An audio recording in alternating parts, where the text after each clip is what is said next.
Hello everyone and welcome to iCare News. I'm Dami Babwande.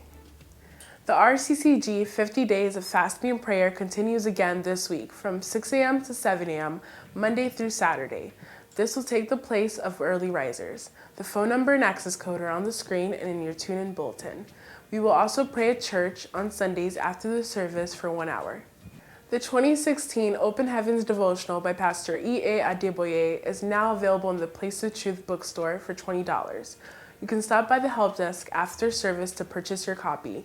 It is also a great gift to bless someone with. Please don't forget to fill out the wellness card that's passed around. This is one of the church's efforts to honor our commitment to you and ensure that we look out for your well-being. The church leadership and Goshen team would like to say a big thank you for all your donations and gifts to the Goshen Building Fund in 2015. With your faithful financial contributions last year, you have demonstrated your deep commitment towards making Goshen a reality. May God reward you abundantly as we continue this effort in 2016. The Fumi Adewale Foundation is now calling for volunteers to register for the 2016 medical mission trip to Oyo State, Nigeria. The mission will take place from April 23rd to April 30th, 2016. The application deadline is January 31st, 2016. Those who can apply include medical doctors, nurses, pharmacists, dentists, opticians, public health professionals, and also non-medical volunteers.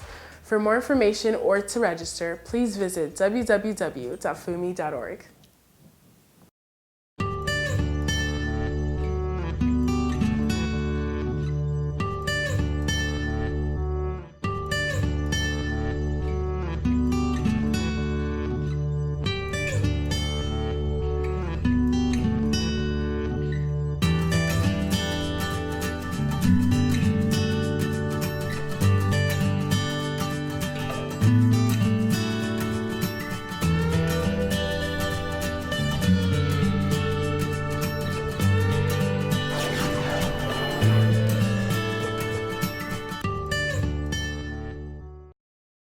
We face the difficulties of today and tomorrow. I still have a dream. It is a dream deeply rooted in the American dream. I have a dream that one day this nation will rise up and live out the true meaning of its creed. We hold these truths to be self-evident, that all men are created equal.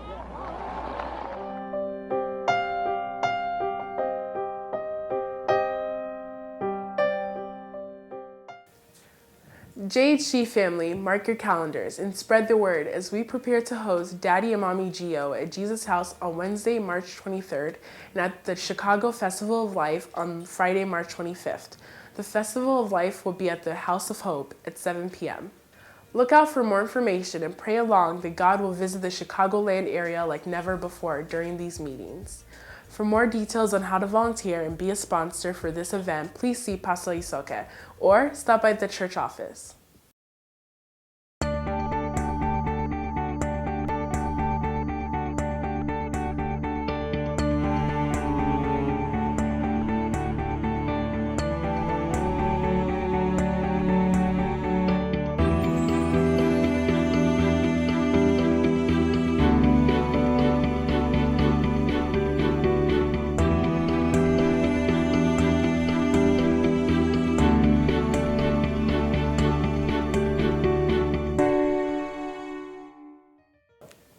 Here are this week's programs. Our 50-day fasting prayer call will replace early risers. The time for Moment of Grace prayer meeting has changed for the winter period. The new time is 6:30 p.m. to 7:30 p.m. Faith Clinic will continue on Wednesday at 6 p.m. and Dignity Deep midweek service at 7 p.m. For more information about our weekly services, see your tune-in bulletin or stop by the help desk. Also, visit our website, jesushouse.org, and connect with us on social media.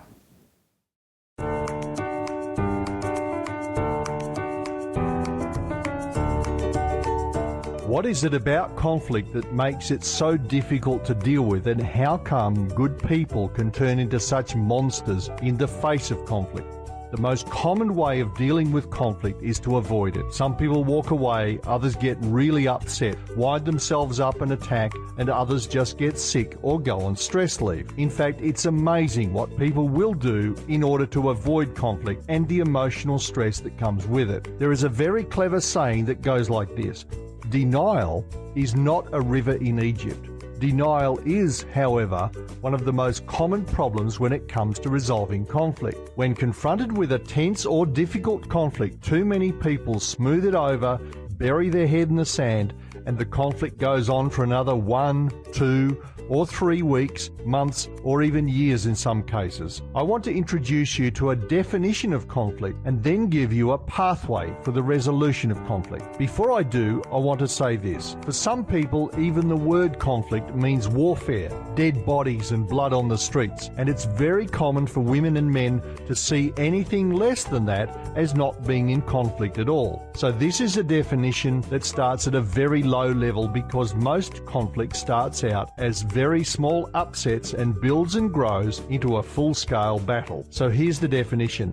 Conflict exists when one person has a need of another and that need is not being met. Now don't be fooled by the simplicity of this definition. The resolution of conflict starts from here, and the first step is to express the need. The second step is to find out if the need can or cannot be met. If the need can be met, then we have resolution. If it's a no, then we negotiate to resolve the conflict or we go into the management of conflict. So here's the problem. Most people go straight from having an unmet need into the management of conflict, bypassing step 1 and step 2 because they are afraid and don't talk to the people who can do something about it. And that's not pretty. In fact, it gets quite ugly. So here's what the management of conflict looks like. Sulking, withdrawing, getting sick, the silent treatment, backstabbing, gossiping, shouting, blocking, being aggressive, and getting angry. So the resolution of conflict starts with expressing your unmet need and then finding out if your unmet need can or cannot be met. If your conflict has escalated to the stage where it's too tough or sensitive or difficult to handle, then you really need to think seriously about involving a neutral third party to help you mediate the dispute, and we can help you out with that.